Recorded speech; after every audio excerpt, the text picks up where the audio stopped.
Welcome back, everyone, to the weekly Armchair Kickoff podcast. We're on United today, Devil's Advocate, and today I'm joined by a full panel of guests here this evening. A new look to kind of more the recent United shows, humble guests here on today. So to the right of me, I'm joined by new Devil's Advocate contributor Reese. Below me, I'm joined by Owen from the Cockney Red 99 YouTube channel, and to the bottom right and to the right of Owen, we're joined by Dylan Donnelly from United All Day. So we're joined by a very good group of guests here tonight. And as Manchester United fans, this has been quite a fruitful week for us. We've had a fantastic week, not only for our own club, but other results going for us as well during the week. So all things considered, a fantastic week for all the Manchester United fan base. Obviously, as you see in the title of this video, it is Devil's Advocate Manchester United versus Everton preview, but obviously in brackets is Manchester United on cloud 9. And obviously, if you've been living under a rock in this past week, Manchester United played against Southampton during the week, and Manchester United won 9-0, which is we haven't done that in the Premier League since 1995, with the joint biggest win in Premier League history. So absolutely fantastic result for Manchester United. And look, when you see a performance like that at Old Trafford to score that many goals, it's always good to see. Like in many years when we went down against a team with 10 men, especially in the Jose Mourinho years, we weren't putting these teams away. Especially when they go down to 10 men, we'd struggle. But in this game, all these teams put them to the sword. We went out there, game was done by half time.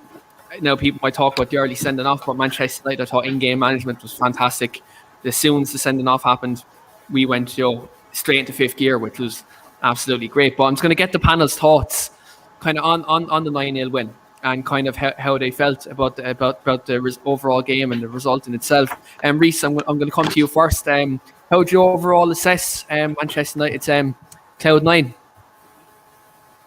I thought it was a very ruthless performance. It's not something I expected, in all fairness, because we've been, in specific games lately, we've been rather toothless, if you could be as honest as I can get. We were toothless against Arsenal, and we were disgraceful against Sheffield United. And I felt we had to respond in a amicable way.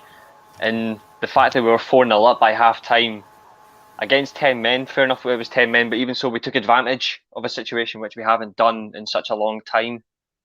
It was great for United in that sense. And the fact that it ended 9-0 as well was absolutely brilliant. I mean, it was just every sense of opportunity we had up front, like going for attacking wise, we took it.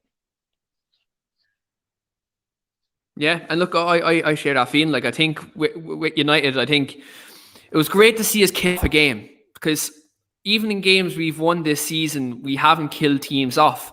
And to see us do it in such convincing fashion, and even like when we scored that 9th goal, you hear Scott McTominay shouting at Dan James, "Get the ball, we get number 10." Do you know what I mean? That type of mentality is what I love. Like, there's always wanting more and wanting better. And I know Scott McTominay is someone we'll come to later on in the show, but like I think like to have that kind of mentality that, look, we were after scoring 4-0 at half time, and then he goes on and the two substitutions Ali made, bringing on Martial. I know that was kind of forced with Cavani's knock, but then bringing on Van de Beek and taking off Luke Shaw like that, like, and going for the goal difference. Like, I think that was great. That was brave of Ali. Like, do you know what I mean? Like that. I know Southampton were down to 10 men, but like that could have went pear shaped, especially playing Fred at left back. Like, do you know what I mean? That could have went two ways. Like, but look, it worked out in the end, and we absolutely, flushed Southampton, and we hit them for 9. Like, do you know what I mean? And look, it easily could have been more. Like, I think if we took even more chances, like we could have been more. Like, Scott McTominay shouting at Dan James saying, get the ball, we get 10. So that would have been fucking crazy if we went out there and we got a 10th goal. It would have been just absolutely mad, especially though people calling Ollie a PE teacher and all this stupid crack. And then Ollie goes out and gets the record win, like to obviously get ahead of 9-0. That would have been great. But all in all, delighted with the 3 points. In terms of response after last week, I think it's a great response, because we were all looking for a response at Arsenal. We didn't get it, but we absolutely got it in this game. against Southampton. Before I come to Owen, it's going to come to two comments that's come in there recently. So Jamie Gretton's in the house again, and Jamie says this weekend's game against Everton is going to be a tough game. I agree. I think Everton will be looking to get a result, especially after we smacked them in 2 games this season in very convincing fashion. So I think Everton will have something to prove on the weekend. And Danielle's also in the house from She Devils United. And Danielle says, evening to the lads here. Evening, Danielle. Hope you had a good evening. What do you think is going to happen in the game this weekend? Do you think Manchester United are going to win? And do let us know in the comments. But Owen, I was going to come to you. Like me and you, we've been saying in the last kind of couple of weeks, and it's been tongue in cheek sometimes, but we've said 21 is coming. And when you see a response like that, do you think like this mentality that in this Manchester United squad, like are we building like a siege mentality within the squad that we're starting to respond now? And maybe, this 9-0 win over Southampton, do you think this builds a whole new level of confidence within the squad? Yeah, it will build confidence within the squad. I just feel like we're just a bit unlucky in the fact that City are just that level ahead of us that I don't think we'll be able to catch them this year. As much as me and you have both joked about 21 being coming, and I would love to jump in a canal with my boxers celebrating in Manchester in May time. I can't. We were saying it as a joke when it started, and then it became sort of real, and like we sort of did believe it for a bit, and I still sort of believe, but I don't know. I feel like there will be confidence within the players, and I can't see us finishing any lower than 3rd. I would say that, but yeah, I mean, win 9-0. It can be nothing but good for the lads. So hopefully now we go. I mean, Rachel's there saying 21's coming. I mean, if 21 does come, it'll be the happiest day of my life. I think the good thing about it as well is we play Liverpool in May as well. Yeah, we play exactly. Liverpool May bank holiday weekend. With their injury crisis, lads, like I think Liverpool could, like I'm saying it now, and like this could really come back to bite me in the arse. But I think they could very well drop out of the top 4 with their next games. They have really tough games, and if they even don't win one of them games, get 1 draw and 2 losses, that's gonna kill their season. Like because the more Liverpool keep dropping points, pressure is going to come on. The media witch hunt is going to come, even though they're the media darlings. But eventually, they'll have to build headlines out of somewhere. So you'll see, the agenda will quickly go over to the Liverpool side. And I think, like when you look at their games coming up soon, it's like they're in a tough spot. I think Man United, what we need to do on our side, we need to keep winning our games, because if we keep doing that, we're going to be in with a shell. Now, obviously, you have City and you have Liverpool playing against each other this weekend. For me, I am screaming for a draw.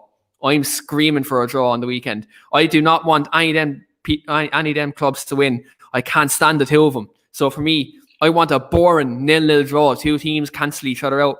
Man United go out the weekend and score a couple of goals and build that goal difference up on top of next week. Rachel says, "Where's the positivity?" Rachel, I'm always positive on this show. Always hoping Man United to get the win. And trust me, Rachel, as you say, I share the sentiment. 21 hopefully is coming in the near future. Give me half an hour, Rach. Let me have another couple of pints, and then the positivity will shine through. We have a comment in here from Victoria's Secrets. It says, "Hi folks, Everton are difficult to beat under Ancelotti. They're solid and difficult to break down." That is a sus name. That is actually, that's the best. I think of all the comments we've had, and there's been great names. There's been great names in the comments. But Victoria's Secrets, that's fantastic. And then to have a Man United crest as your profile picture, I give you a 10 out of 10 for that. That's absolutely brilliant. But just with regards, I'm going to come to Dylan and with his thoughts on the 9-0 victory. Again, one word I used, Dylan, that I think was ruthlessness. And you've been calling for that a lot in recent weeks. Like, what do you make of the 9-0 win and kind of where this could take us in next kind of couple of games? Yeah, I think it was a good performance. Obviously, nobody was expecting it. I think, as Reece and Owen said, I think we were all expecting a difficult game against Southampton due to Hassel, the way he has been pressing and playing well against top sides. And I thought we actually were going to struggle, but a sending off gave us an advantage on that, and I alluded to the fact that you said that it was nice to see that rootlessness for a change, because we got caught out the week before by Sheffield United, because I think we just showed up to that game expecting it to win.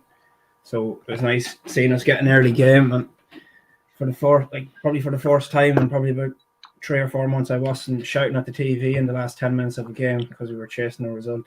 You could actually sit back and enjoy it, because we had it sewn up by half time. But McTominay there roaring at James to get the 10th goal. It just shows there's kind of a rootlessness there that's beginning to show under Solskjaer. But I still think this performance is a positive performance. But I think the next couple of games will paint a picture of where the season will go, because I think we've got a few difficult fixtures coming up, and I think if we win as many games as possible before the 28th of February, because we have Chelsea and City away back to back, and I think after those 2 games we'll know where we're actually going to be in the title race, if we are in one, come the 6th of March.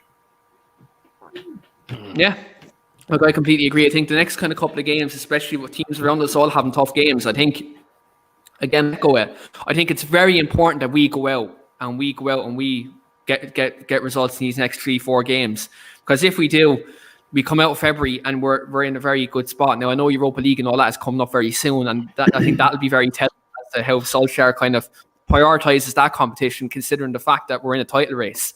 I think if we were not in a title race and we were fighting for top 4, I think the Europa League might have been prioritised, might have been very higher in the priority list. But when you look at us in a title race, I don't think for the life of me, I don't think Solskjaer will prioritise it. But then again, people will say he needs to win his first trophy. There's that other side. So when you put that into consideration, we may see a strong side though against Real Sociedad, in the Europa League. But Reece, I'm just going to come to you as a fellow Scotsman, there was Scott McTominay in the last couple of weeks. I've always been a massive admirer of this man. Like I've said it many times in the podcast, kind of how I love how he plays for this club, like in terms of his overall effort, in terms of he always puts in 100%. I think one thing I'll mention is against Sheffield United, I thought we were massively missing him in terms of his presence in midfield, in terms of his pressing, in terms of his winning the ball back. I think it was very evident for the second goal we conceded. You've seen the lack of tenacity in United's midfield. I think tenacity is a very key word there in terms of winning the ball back and effort, and to see kind of his impact when coming back into the team. You can see what he does. Now, he's not the most glamorous of players, and he's not like look, he's not going to play the Hollywood pass like a Paul Pogba or what a Bruno would make, but what he does do in midfield, he puts in 110% and he wins the ball back. He always covers a lot of space. So like for you, like people are talking about Scott McTominay's overall impact. Do you almost think he's one of the first names on the team sheet during the next kind of couple of weeks? I would say so. I mean, he's a fellow Scotsman, so I give when it comes to football and Scottish players, I get I don't know how the Irish view their own players, or the English, for example. Mate, we view Conor Hourihane as a fucking god, so yeah, it's very similar. I get so heavily either enthusiastic or heavily critical on our own. I get so, and especially if you're Scottish, because there's such an expectation where, we come from Scotland, you're automatically shit, but you're not. And it's just that feeling, you know what I mean? So I get McTominay, he has moments where he can be really effective in a game, and then he can be extremely useless. But lately, his overall work ethic has been. That's the one thing. He's like Cavani, his work ethic. You can't question it. He's always hardworking. He's always putting a shift in. It's some things he needs to remember. He needs to take action on. Like we always say, Marcus Rashford's biggest problem is decision making. McTominay's is passing sideways, etc., and playing backwards. He should be more forward and progressive, because I think he'd be a brilliant progressive midfielder. It's just I don't think he's got it up here yet. But ever since Sheffield, missing him then, the Arsenal game as well, when a lot of people were mocking him for being ill. I'll admit I had a couple of jokes about him, but there was a difference. I called him McShits. But there's a line, there's a barrier. You know what I mean? I think some people were taking a bit too much out of him because it's his presence. He was gone. Then we ended up drawing to Arsenal. But I was like, well, you can't really put us drawing to Arsenal down on Scott McTominay. That's quite a comparison to say, but his overall presence midfield, like, he reminds me of like Darren Fletcher in the mid 2000s to late 2000s. It's like he was always getting picked ahead of certain players because he's that utility man you could always rely upon. And that's why McTominay has got to be relied upon. It's just he puts in effort and he puts in a shift, and he plays for the club. I think a lot of people don't have that in them where they know what they're playing for. They just think, oh, they're playing for Man United. But you could ask a youth player at Man United, what does it mean? And they'll stand there for hours. You ask somebody who comes in, be like, oh, I'm just playing for Man United. I'm just playing for a big club. That's the difference. That's why I would herald Scott McTominay's work rate as of late, because he knows what it means to play for this club. Yeah, look, like, I think for me, like, he's a player, like, he's just he's so, like, he gets it. Like, do you know what I mean? He gets what it means to play for this club. Like, I think in the past 7 years we've had many players who were mercenaries. I think that's the best word I'm going to use. I'm going to stay here. We've had mercenaries, in terms of people who've come to this club and they've come for the wage. They've come for the bag, like the wages. Like, they haven't come, Joe, for the love of the shirt, and wanting to actually play for Man United and no wanting to play for the badge. Where you look at players like McTominay who gets it, and like you see every time he puts on a United shirt that he's someone who bleeds red. And look, I've seen comments recent weeks, people saying he doesn't have the Manchester United DNA. I just think that's ridiculous. He came through the academy. Sir Alex Ferguson, Jose Mourinho, both Sir Alex recommended him to Jose Mourinho, and then Jose played him. And Jose Mourinho made his own Player of the Year award for Scott McTominay. Do you remember that? Remember when Jose actually made his own little award for McTominay? Yeah, and then Solskjaer. Yeah, it was unheard of. And then Solskjaer comes in, and he's part of Solskjaer. People call McFred Solskjaer's tried and trusted, because he's a player who can be trusted in terms of always turning up and always putting in an effort. So for me, look, he's an integral part of the squad. And look, I think in terms of progressive play, I think he could be massively more progressive. I think he's a more box to box than a midfield player. Now I think, look, if United go and buy a DM, he might be in trouble in terms of being a starter every week, because he go in and get a Declan Rice or an Ndidi or someone like that. If we go in and get a specialist defensive midfield player, then I think he'd be in trouble, because then Solskjaer would be looking at playing like Paul Pogba and Bruno in doing more advanced role in a 4-3-3, like he did when Solskjaer first took over. He had Matic, Herrera, and Pogba. And I think if he goes in and gets a specialist DM, he might revert back to that 4-3-3 that he played previously. So McTominay's days could be numbered in that regard. But in terms of this season, I think, look, Scott McTominay is an integral part of the team, and he does have a lot to offer in terms of his role within the squad. But Dylan, I understand you're doing kind of a piece on United all day at the moment, on McTominay, in terms of his role at Manchester United and how important he's been in the last kind of couple of weeks. For yourself, what do you make of Scott McTominay's performances this season, and do you think he's an important part of the squad? Yeah, I think McTominay is probably one of the first names on the team sheet under Solskjaer. As you said, him and Fred provide protection for the back four, because we're not good enough defensively, especially with us trying to play it out from the back. I think he's good under a high press in possession, which he showed multiple times. I think I like your point, though. I don't think he is a deep line midfielder. I think he's better box to box midfielder, and he has shown the ability to take a goal. He's got 5 goals already this season. He's got five goals in 28 appearances, so he's already reached his highest goal scoring return. I just think he's essential to the way that we play. I think he just summarises everything that the club stands for. Captain material. He's off the ilk of Roy Keane. To me, when I see him, I never thought I'd say this, but you're going to get an 8 or 9 out of 10 performance from him every week. He might not have the technical attributes, but he will run himself into the ground. And I just think he's fundamental for the way we play until we do buy a better deep line midfielder or a defensive midfielder or specialist. But I think even then he will get be used in big matches by Solskjaer because he's essential to the way that we play. Yeah, look, I totally agree, and I think like when let's reiterate the fact, like you said, he's someone who will run their socks off and run himself into the ground. Darren Fletcher, like who Reese mentioned, like Darren Fletcher was someone who done that. Now, look, unfortunately, like he had his issues he had health problems kind of towards the end of his time at Manchester United, but he was someone that you could always trust, especially in the big games. Like I remember back in 2006, like against Mourinho's Chelsea, people were going mad that Darren Fletcher was included in the starting 11, and he scores a header and defeats Chelsea. I think McTominay as well. Some fans, I think McTominay reminds a lot of fans of the Mourinho era, and I know Mourinho gave him his little trophy and created an award, but I think Mourinho actually was quite smart. Mourinho actually quite used McTominay as a scapegoat in ways to tell the board and show the board that he needed defenders. He started McTominay in a back three against West Ham, and he never played there before because he was a centre forward in his youth days, and then he was converted into a central midfielder after his growth spurt by Warren Joyce with the under-23s.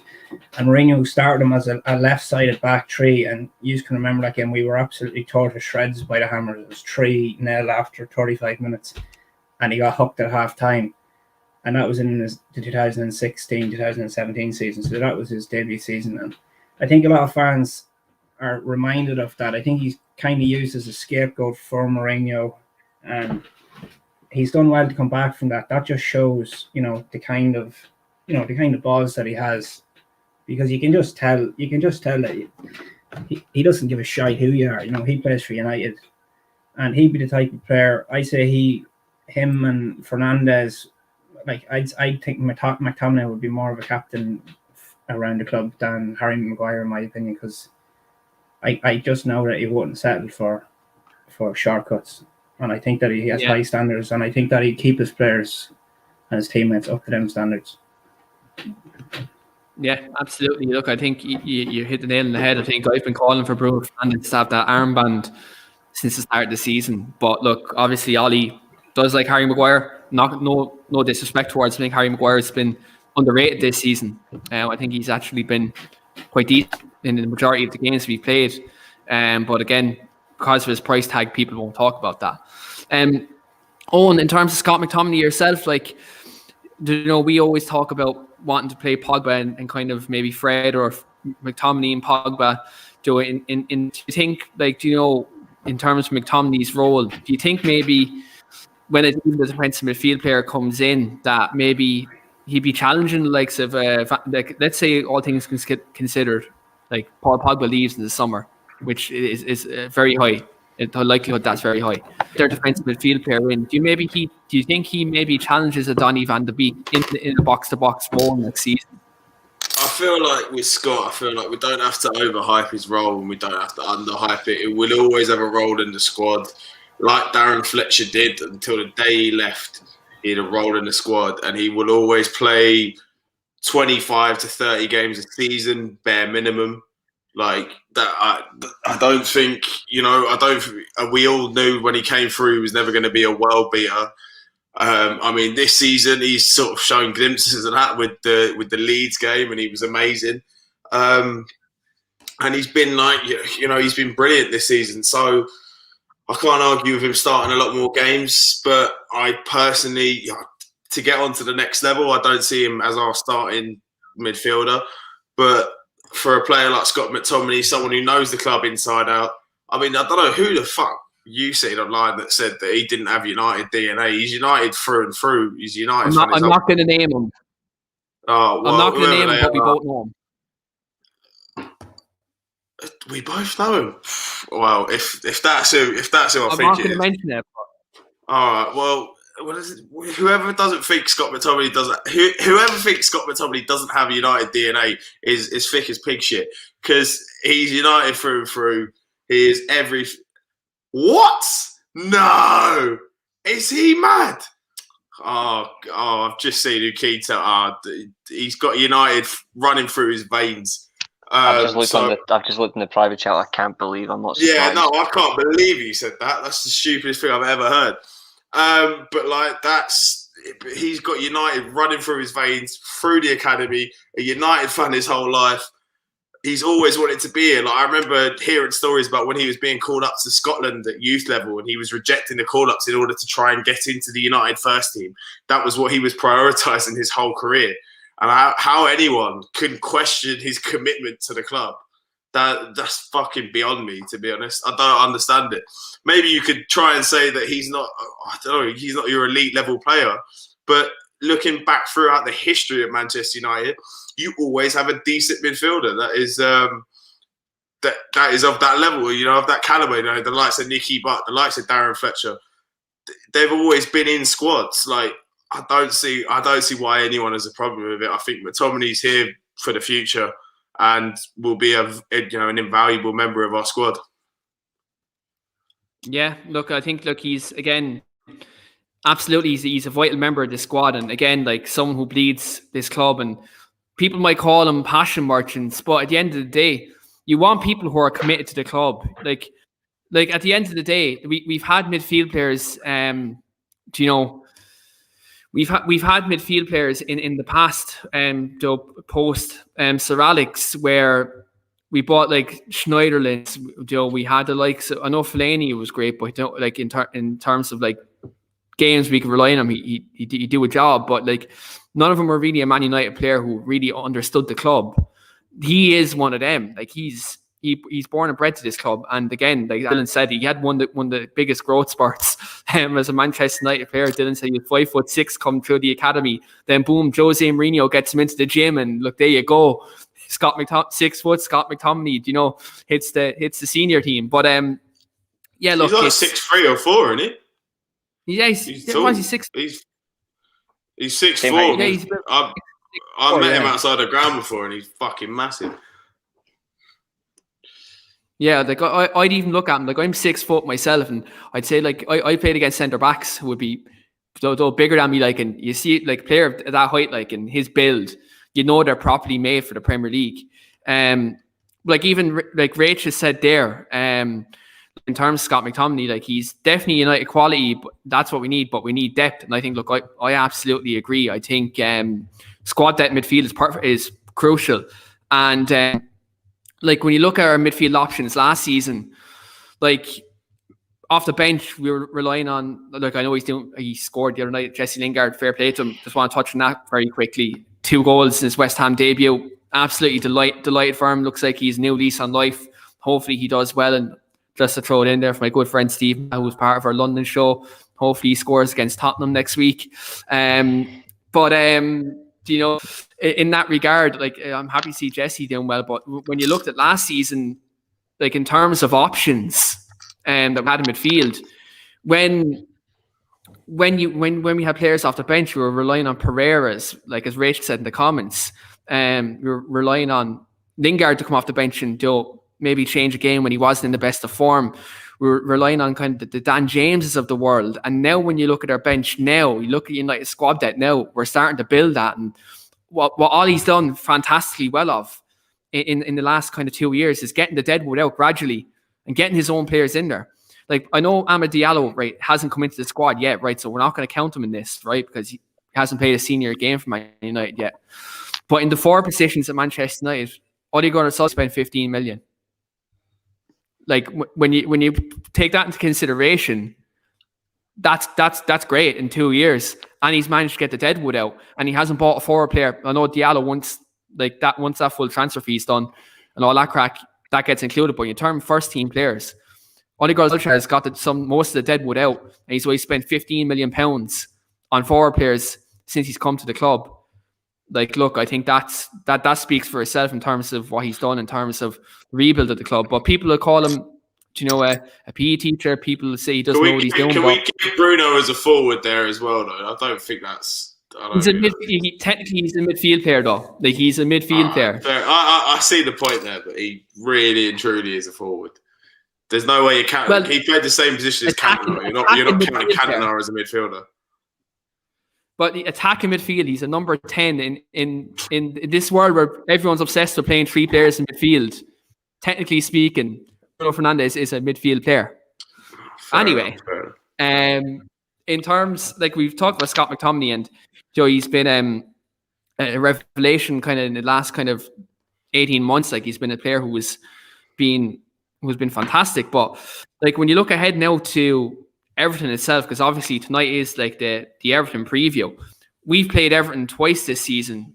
We've played them at Goodison Park when Ollie's job was actually on the line that day, and we played them in the Carabao Cup. Both times went to Goodison Park, beaten convincingly over the 2 games.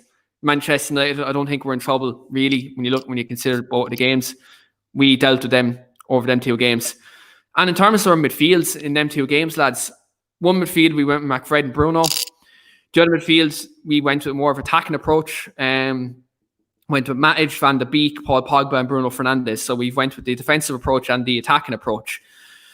In terms of this game, it's at Old Trafford. Like when you look at United's home record this season, hasn't been the best. We've been the best away team in the Premier League, but Old Trafford this year, especially in the big games, we haven't performed. I think we've been all praise of Manchester United in terms of this season, and rightfully so. But when we talk about big games at home this season, we haven't performed. I think this weekend is a good way to turn the tide. So when you look at Manchester United and you look at the both options that we delved into against Everton, who are a very well-drilled side by Carlo Ancelotti, I'm going to come to you first, Owen, actually. What type of approach do you think I should take, this being a home game and this being a game against a so-called big side? Everton are a good side. I mean, you've had James Rodriguez obviously come back in from that injury. He's done very well for them. Abdoulaye Doucouré, who I've been waxing lyrical about for a couple of years now. I think he's a brilliant player. He's slotted well into that midfield. They've got Alan out Alan's injured as well, and Pickford's injured. So I mean, that as Danielle has highlighted there, that's a shame because Bruno can't just shoot from 40 yards now and break his chocolate wrists. So it's a sort of a difficult way to decide where you approach it. I'd say, I obviously we all like to see attacking football, so I'd say just go gung ho and just go for it in the midfield, and probably bring in Matic and have Pogba and Bruno. But I don't think you can put your house on it in terms of what Ollie is going to pick. And I think, to be honest, I wouldn't be displeased with either midfields. But I just think we will be able to do them. I think Everton are very inconsistent as a side this season. I think that's their key. I think they obviously started well and they have had little purple patches here and there, but they just can't seem to sustain anything. So I think we'll do them comfortably, no matter whether we play with a defensive on paper midfield or not. Yeah, look, for me, before I get to the 2 lads, I think no matter what midfield we go with, like the proof is in the pudding that both midfields dealt with Everton quite fantastically over them 2 games. I think that performance at Goodison Park in the Carabao Cup is probably one of Manchester United's best performances of the season. Like we went to Goodison Park and we dominated. Like when you think about in terms of the overall domination of the ball that day in the Carabao Cup, it was quite fantastic. Rachel, enjoy the game. Give us your score prediction just before you head off. Who is going to score? Are we getting another Bruno penalty tomorrow, Rachel? Do let us know just before you jump off. But like, look, in terms of the game, like I think, look, no matter what midfield we go with, I think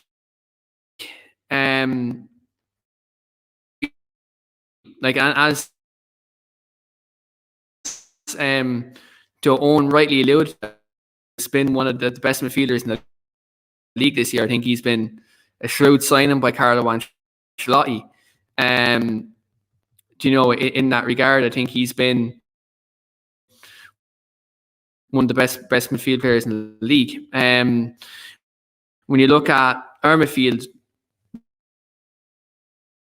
like we can play McFred, and they can do a great job. You can play Matic, Pogba, Bruno. You can play a Donny van de Beek in there as well, who is a forgotten player. Like, he's a player who can come in and who can make an impact. So I think, like, she would have opted go Fernandes. That's the mid Pogba, Bruno Fernandes. I think, Paul, I'll be honest, if you get this move in the summer, fair enough, but I think he's been our best player since Leipzig. I think he's been fantastic. And I know Luke Shaw there. But all things considered, I'd put Pogba in there beside McTominay, and then you go and Bruno Fernandes. I think there's a lot of room to dominate the game. But Dylan, I'm going to come to you.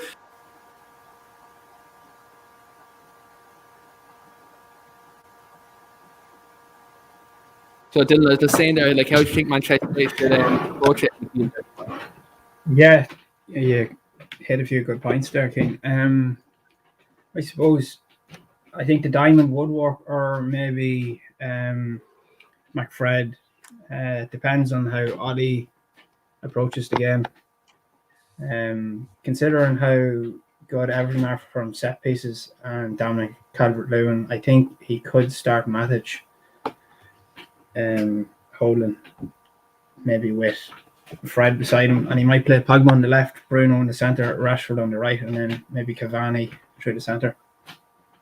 If Cavani's fit, I think he should start, and Rashford needs to start, but I'd like to see Greenwood maybe start on one of the flanks, but that would mean Pogba had missed out, but I can't see that happening because, as you said, Pogba's been integral in probably in the last 7 or 8 weeks, besides Luke Shaw, he's been one of our best players. Yeah, look, I was speaking to Phil Brown yesterday from Beyond the Pitch. Phil does fantastic work. I was just messaging him on WhatsApp yesterday, and we were actually talking about Luke Shaw. And we were both saying kind of how fantastic he's been over the last couple of months. And just to see, like, even just under Ollie, Luke Shaw's development has gone, like, under Jose Mourinho, like, he was good. He was good, right? But then he's gone to, like, the best left back in the league under Ollie. I think Ollie's been massively important in terms of Luke Shaw's development. I think he's gone in there. He's done what Jose Mourinho didn't do. He's after wrapping an arm around Luke Shaw. He's instilling confidence into him. Like, I always play football at some stage. When you're playing football, sometimes you need a bastard as a manager, but sometimes you need in other situations, you need a manager who's going to wrap their arm around you and instill confidence. Yeah, I know I've had managers who've been bastards. I've had managers who've been the type to put an arm around you. And for me, Luke Shaw is that type of player that needs an arm around him, needs encouragement. And Ollie's done that tenfold. Ollie's done such a great job in terms of Luke Shaw's development. And look, we're reaping the benefits of it now. And another thing I'd like to mention is the signing of Alex Telles has done a lot for Luke Shaw. It's kicked him on a couple of years because he knows now, like, if he doesn't play well, he has a quality left back there to take his place. And I think for any successful title winning team or any successful team in Premier League history, you need competition for places, not just in the forward areas. You need it in every single position of the team for your squad to thrive. And look, as we're seeing at the moment with our current form, we're reaping the benefits. We're reaping the benefits right now with the squad having Detton at the moment. So I think as a whole, we're reaping benefits. But Reece, I'm going to come to you. How do you think Manchester United should approach the kind of the midfield? To be honest, I'm not sure because, like, the way Everton have been playing lately, they've been rather underwhelming. So I don't want them to take Everton lightly. I want them to take them seriously. But it's a good question about in terms of how we should approach the midfield. Should we go for just a creative midfield and just go gung ho, or do we play it safe and then just try to break them off on the counter? But realistically, I don't like playing like that at home. Away from home, yeah, that's fine. But at home, you realistically want to dominate. And that's the difference between what happened last week compared to previous games. I would probably use a little bit of both. I would try have a little bit of balance in there, but I'd also like us to at least go for it. Like, have a little bit of creative impetus in there, a bit more than just Bruno Fernandes on his own. I'd probably have Van de Beek, who was excellent at Goodison Park in the previous game, or I would have Pogba in there Yeah. in some capacity. I would have them both playing if I could. So maybe Manchester United go back to the diamond that worked so well in the Carabao Cup? I would, yeah. I would consider that, and then play Greenwood and Cavani up top, or play Rashford on there. One of them's got to be from the impact. I'd probably have Greenwood starting. I feel he's much better starting from the game than he is coming off the bench. And I think Rashford's better as an impact than Greenwood is. I would probably start Cavani and Greenwood together as a front two and see how it goes from there. And I think having we don't necessarily have to play like a front three. We could play a front two. It's just as long as we get the midfield balance right and the fullbacks put the work in, it should be fine. I would probably go with a diamond. I think that's probably the smarter option. Yeah, look, I suppose a diamond, we pack out Everton's midfield, and what we do there also is we stop their flow, especially the likes of James Rodriguez in there, and getting on the ball in them little pockets of space. If you have a diamond in there, it stops that. So, like, I think that would be great. But yeah, look, it's all interesting. Like, we've all said different kind of midfields and different kinds of approaches. So, look, very interesting to see what Ollie does, because when Ole Gunnar Solskjaer team selection, it's like doing the lotto. You just don't know what's going to happen. Like, do you know what I mean? A player could be left out that we think that most definitely is going to start. Like, I think the only cert is that Bruno will start. Do you know what I mean? I think when you look at midfield players to start, like, I think Bruno's probably the only cert that we can say most definitely will play. Do you know what I mean? Because, like, he says to Ollie that he doesn't need a rest. So, like, I think when you look at it that way, like, I think Bruno's probably the only cert that you have in that midfield in terms of if we're all making starting 11 predictions now. I think we'd all put Bruno on the team because, like, look, not only is he quality, but look, he just doesn't want to be dropped. So, like, when no player wants to be dropped, but he kind of puts the extra impetus on Ollie, saying he's not tired or whatever. But I think he's just one player that's just undroppable. Just kind of looking at another player that was come in. And we talked about Bruno Fernandes so much on previous shows in terms of instant impact, but I'm not looking at the first team at the minute. We're going to look at a player who has recently come into the under-23s, and I'm so sick and Shane is actually not on the show tonight, because this player, Dowley, has hyped up this man weeks before he made his Manchester United debut against Liverpool with Diallo. A young player who Manchester United have paid £18 million up front for. Obviously, that fee can reach up to £39 million when eventually he reaches potential heights. But Amad Diallo has come in, though, in the last couple of games. He's been getting on the score sheet. He's been getting assists, and his overall play, he looks like such a well-balanced player. And tonight it was another stellar performance against Blackburn Rovers for the under-23s. And looks like from the last two games he's played for the 23s that we have a real potential superstar in our hands. Dylan, I'm going to come to you first. Amad Diallo, talk to me. Do you think in these next couple of weeks he's primed for a first team call-up?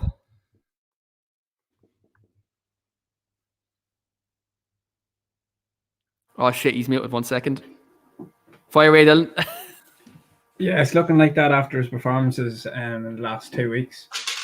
I think everybody's been a bit shocked by how good he actually is, considering how little football he's played with Atlanta. I think he only made 5 appearances with them, mostly off the bench. I think he should be integrated slowly, though, which obviously Ollie and his coaching staff will do. But it's a long time since we've had such an array of attacking talent, and like even Shortire and Hannibal and Beckham and Ugal up front. We've just got probably got 6 or 7 excellent prospects there, and Diallo's top of the pile at the minute. So yeah, it'd be interesting and exciting to see him be integrated slowly. Maybe the FA Cup against West Ham, he could potentially make his debut, or whenever. Hopefully it's a game. I'd like to see him introduced to a game that we've won, so he could come on and have no pressure and just enjoy himself. Yeah, do you know what? I'd love if the fans were in the stadium now for him making his debut. Just imagine, right? I'm just going to paint a picture for you here now. Not, mind you, when I was in school, I had art, so thankfully it's practical, this picture here. But when you actually, when you look at Amad Diallo, imagine you had a crowd there. Imagine we're beating it, let's say, a lower team in the league. We're a couple of goals up. And it's like that iconic moment in 2003. And, remember when the certain Portuguese young player came on and made his debut and just made a show of everyone. So imagine he had a fully packed Old Trafford, and a young 18-year-old Amad Diallo comes on with the game won, and it's the birth of a superstar. I would love if that was a scenario. But I agree with Dylan. I think with the FA Cup, for me, I think if we're beating Wednesday, I think yes, you go out there and you give Amad Diallo his debut. I think you do that. Yeah. I think it's the GOAT's birthday today as well. Don't forget that. Yeah, like look, he's like when you look at his physical frame, not the biggest of players, but like look, when you actually look at his balance in the ball and you look at his overall like 1-2 touch play, he's someone who's going to win you a lot of fouls, and he's someone who's not afraid of, you know, from the 2 games I've seen him. Like he looks like someone, even after getting fouled, he'll get straight back up and he'll run at you again. If he can maintain that at senior level, he's going to win you a lot of fouls, kind of similar to what Jack Grealish will do. You know, like he'd keep running, keep taking on a player. And that's what I love to see. And again, with Man United's dubious penalty record, might earn us a few penalties as well. But I just want to say something before I come to Owen on Amad Diallo here. I was going to ask you a question, Owen. Who has the most open play goals in the league this season? I think it's Manchester United. Yeah. I think, yeah. Yeah. I think we're actually dominating a little bit, aren't we? I think we're doing a little bit all right. Yeah, correct answer, Owen. And for all you little, again, it does who are out there and are saying that we only score penalties. Please, please, read a fucking book. Read a fucking book. That's all I will say to you guys. But anyway, I'm going to keep it PG because obviously, look, you know, Owen is in the house. So people say Owen has kids, but come on, that's another agenda. Owen does not have kids.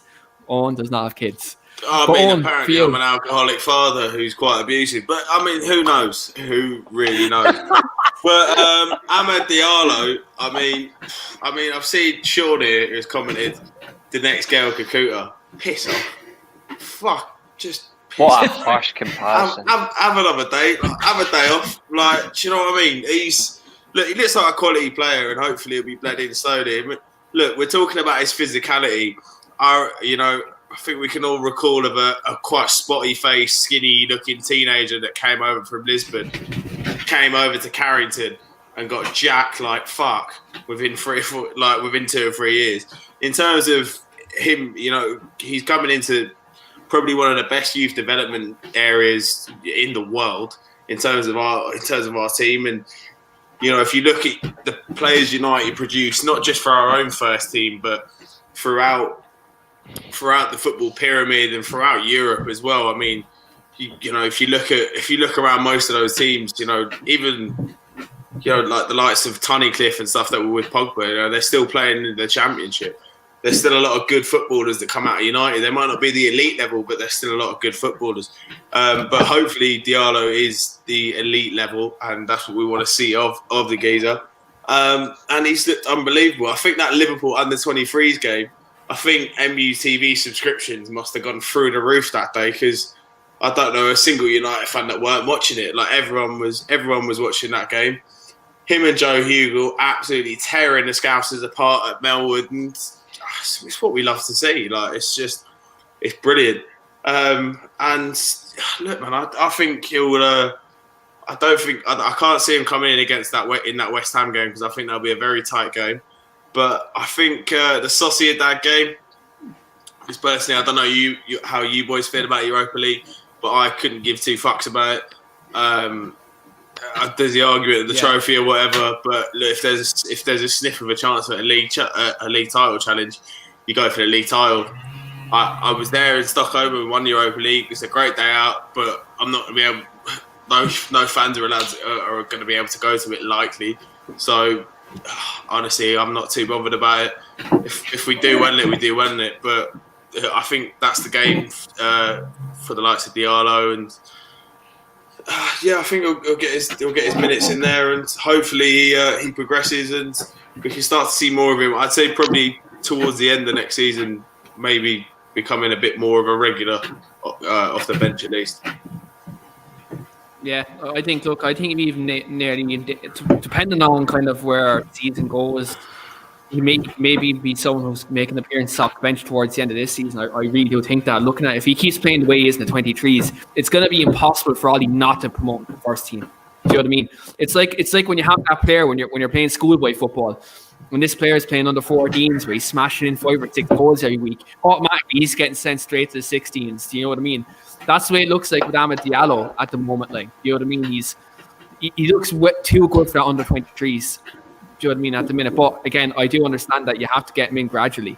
You know, you have to bed them into a new country, to a new culture, to a new club, new surroundings, new facilities, all that stuff. But he's too good for the 23s. From really looking at me, but if he wasn't too good, he had to be too good for the 23s. That's the key thing we can't forget. If we paid that amount, if you pay 20 million for a youth player, I don't care what club you are.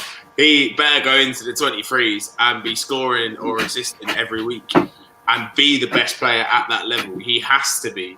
And like he may come in gradually, I understand that. But if he's coming in for that sort of money, the expectation on him is on him to be the best player at that age level. So he has to. That's true. I do agree.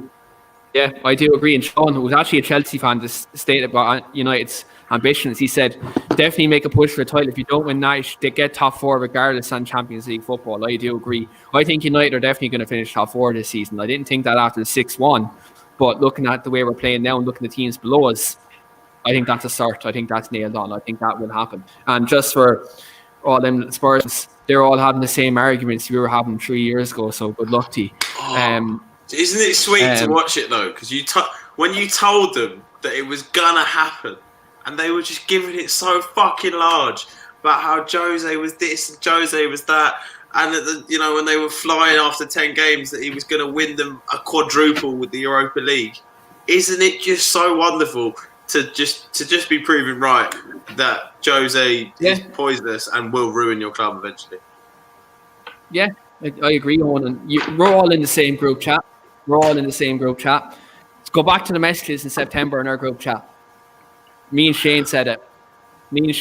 He's going to poison your club, but we didn't foresee that happening year 1. We were saying like year 2 or 3, but it's happening year 1, so it's after being fast tracked. So yeah, look, well for him. You have our sloppy seconds, so fair play to you.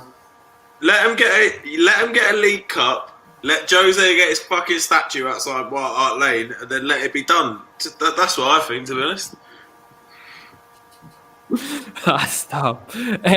Reese, for you, enough about that small club from North London, but in terms of Amad Diallo, are you sharing the same feeling as me, Dylan and Owen? Do you think the sky is the limit for him? I certainly think so. I think he only got 25 minutes in Serie A, which is a defensive league, one of the toughest leagues to adapt to still in football. Even in the 25 minutes he played, he was still quite convincing. He was still showing what he's capable of. So, yeah, I certainly think the sky's the limit. And the fact that he's came to England, he's played 2 good games for the under-23 so far. One against Liverpool and one against Blackburn, who are totally different styles of football, even for their youth squads. And he's actually adjusted very well with both an attacking mind, and also he's put in a defensive shift as well. Like, he's been tracking back, he's been superb. For a winger, you wouldn't for his frame, you would think he would be easy to shrug off. He's actually been rather decent. My only thing is, a lot of people want him to bulk.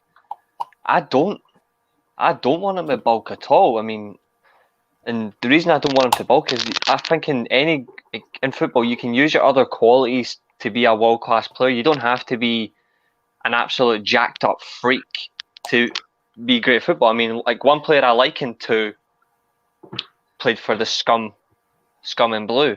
I think of David Silva.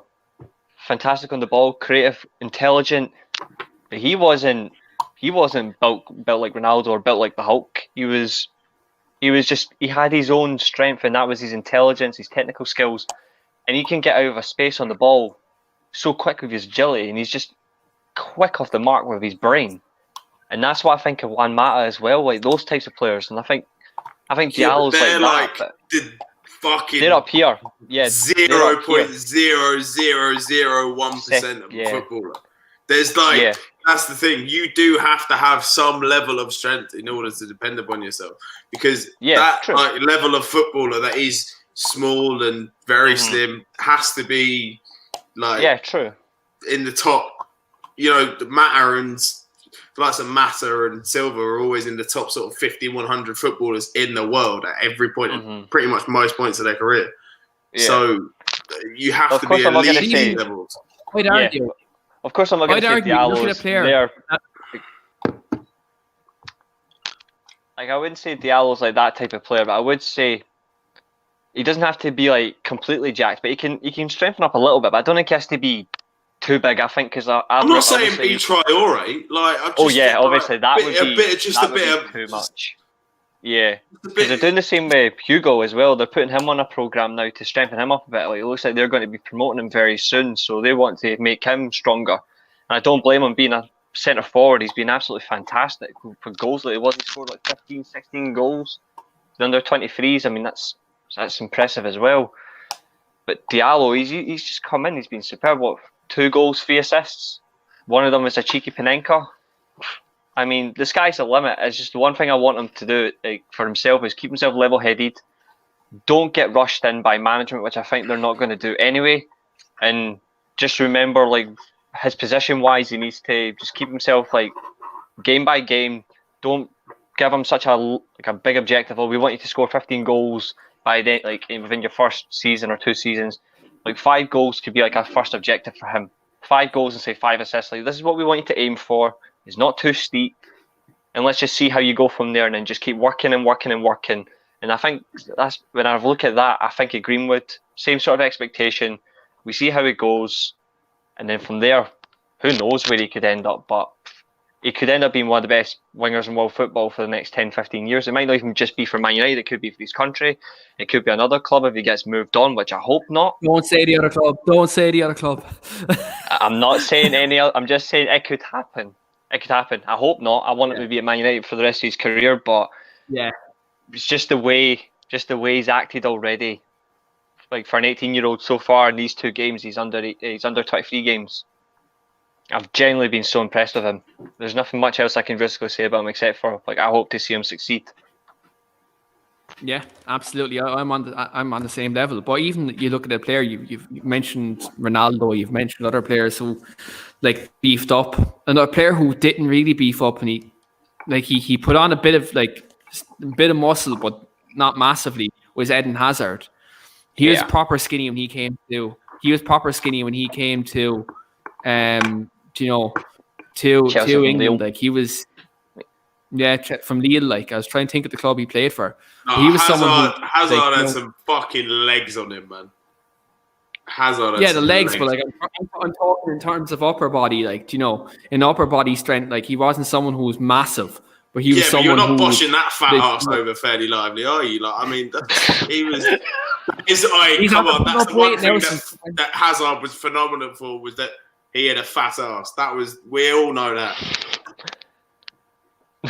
Yeah, but like, look, in terms of, like, you're talking about frames, you're talking about players who are built up. Like, he came from Lille, and he wasn't someone who was massive. Like, he was someone who relied on kind of his low center of gravity, and someone who let his talking. So, like, again, players like that, they don't need to be massive, as Owen said, like a Traore. Like, do you know what I mean? Not every player has to beef up like that, but like, I think Diallo, I think he just needs to concentrate what got him his move to United in terms of his overall style of play. And look, he's 18. He will grow.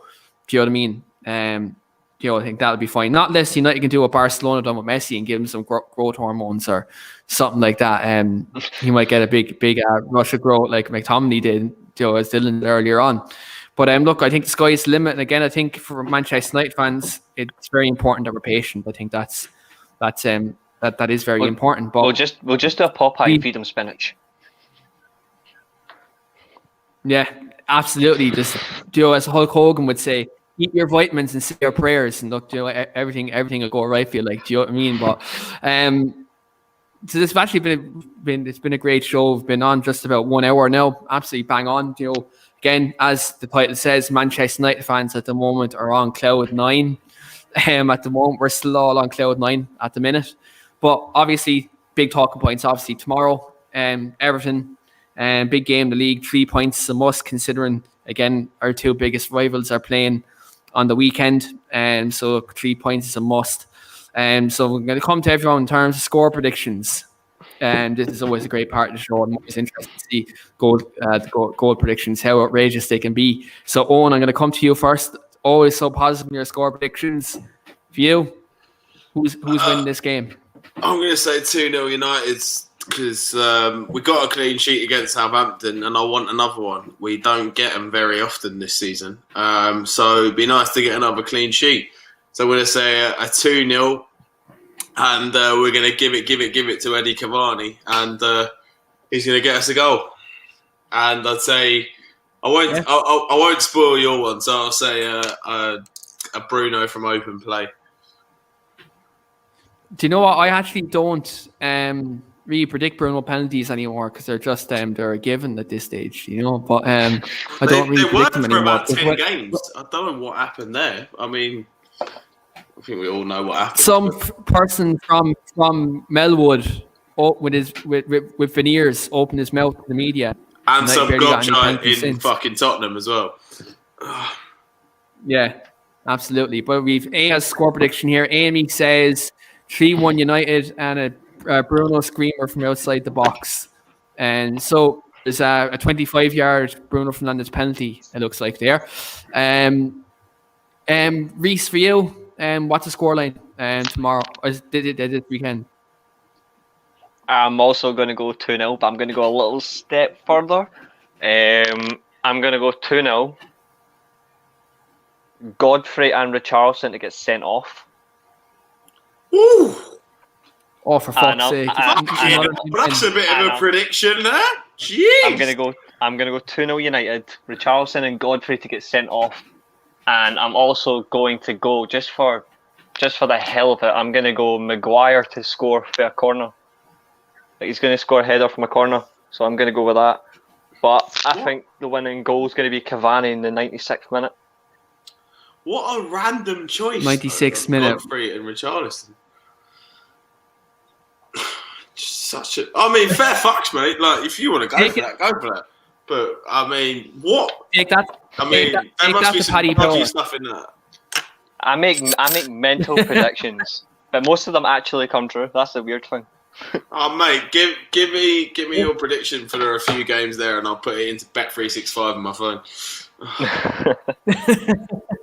And Dylan, for yourself, give me your score prediction. 3-1 United. 3-1 United. So we're getting 2-2-0s, 2 3-1s, and for me, I'm going to be the most pessimistic out of all of us. I'm going to go 1-0 Manchester United. Don't ruin my Saturday night with that shit, Keane. Don't ruin my Saturday night. Come on, man. It's going so well. We've got to have some fucking entertainment. We can't go out. We better have a decent game of football. Come on, we got to get. Arsenal have lost over the weekend. We'll have her. Yeah, but it's the late night entertainment. That's what we want. We can't go to the pub. We can't go to the club. Need a bit of entertainment, mate. Got to get at least 2 goals in there. I suppose I could just add a little bit. I suppose I could add a little bit of entertainment by saying Liverpool Man City to draw 2-2 and Mahrez to sky another penalty. That helps. True. If that happens, that'd be great. Liverpool are going to beat City.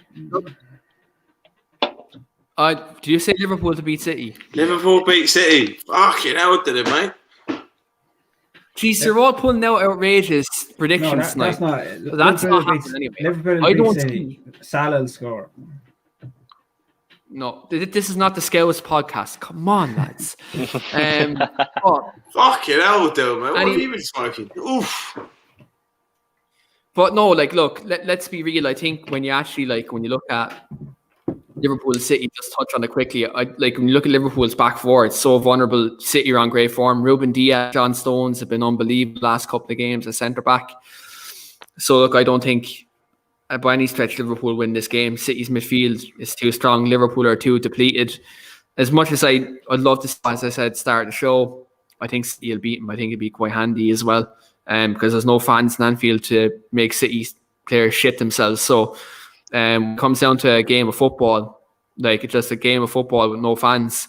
As we've seen last season, just City did take him to the cleaners. And this Liverpool is more depleted now than it was earlier on the season. So I think the only way Liverpool come out of this game unscathed is if Alisson has the game of his life, and Man City's in Liverpool's front three either is on fire, which frankly I would prefer them to be on fire, and Man City just did not turn up, which is I can't remember the last time Man City didn't turn up, which is really annoying. It's rare these days. Yeah, it's rare these days. But in terms of the Manchester United, I think we can all agree, we all hope we ultimately go out there, no matter how entertaining or how boring it is, we go out there and get the 3 points, because that's what we need to do. It's a results game. The result, 3 points on the board, another step closer to a potential title challenge. Let's hope that the blue and the red bastards on the other side of England, that they draw on the weekend.